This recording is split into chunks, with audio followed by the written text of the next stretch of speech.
தூய்மையான 4 இஸ்லாமிய கலிஃபாக்களின் ஆட்சிக்கு பிறகு உமையா மன்னரான முஆவியா அவர்கள் 20 ஆண்டுகள் இஸ்லாமிய பேரரசை வழிநடத்தினார்கள்.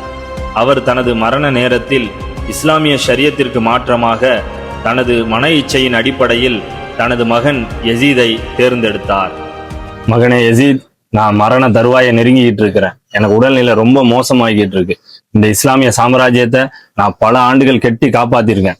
இதுக்கப்புறம் என்னுடைய மகனான நீதான் இந்த சாம்ராஜ்யத்தை பாதுகாக்கணும். கவலைப்படாதீங்கப்பா.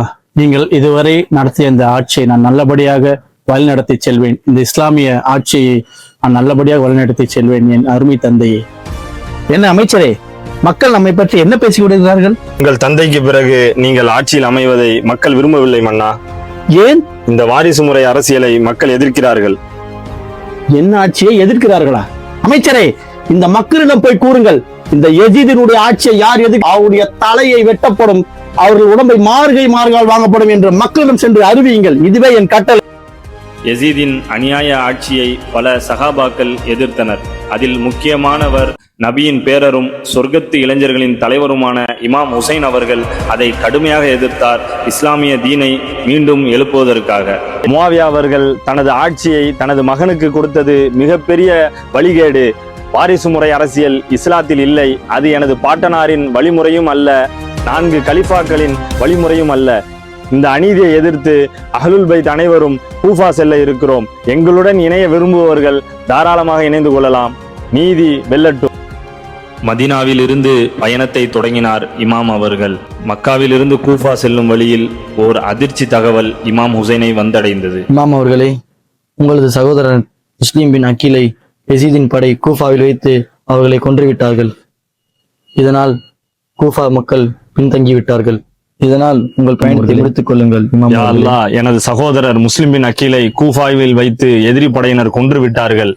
சத்திய பாதையில் அவர் ஷஹீதாகி விட்டார். அவருக்கு சிறந்த அந்தஸ்தை மறுமையில் கொடுப்பாயாக. இந்த சத்திய பயணத்தில் எங்களுக்கு உறுதியளித்து வெற்றியை தருவாயாக. ஹுசைனையும் அவரது குடும்பத்தையும் கைது செய்து வெட்ட வெளியில் நிறுத்துங்கள். இதுவே மன்னரின் உத்தரவு.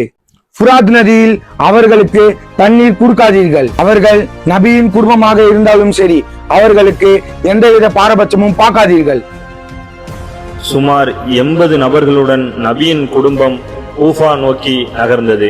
அப்போது கர்பலா எனும் இடத்தில் யசீதின் இராணுவத்தால் மொத்த நபியின் குடும்பமும் முற்றுகையிடப்பட்டது. இமாம் ஹுசைன் அவர்கள் அவர்களிடம் 3 கோரிக்கைகள் வைத்தார்கள். சத்தியத்தை நிலைநாட்ட வந்த என்னை எனது பாதையில் பயணிக்க அனுமதியுங்கள். நான் சண்டையிட இங்கு வரவில்லை.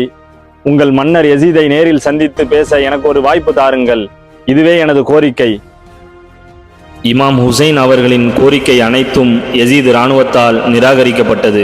பின்பு அந்த இராணுவம் நபியின் குடும்பத்தை அழித்தார்கள். இமாம் ஹுசைன் உட்பட அனைத்து ஆண்களும் சிதைக்கப்பட்டார்கள், கொல்லப்பட்டார்கள். இமாம் ஹுசைனின் 6 மாத குழந்தை உட்பட அனைவரும் கொல்லப்பட்டார்கள். குழந்தைகள், பெண்கள் முற்றுகையிடப்பட்டு சிறைபிடிக்கப்பட்டார்கள். கர்பலா ஒரு யுத்தம் அல்ல, அது ஒரு இன குடும்ப அழிப்பு.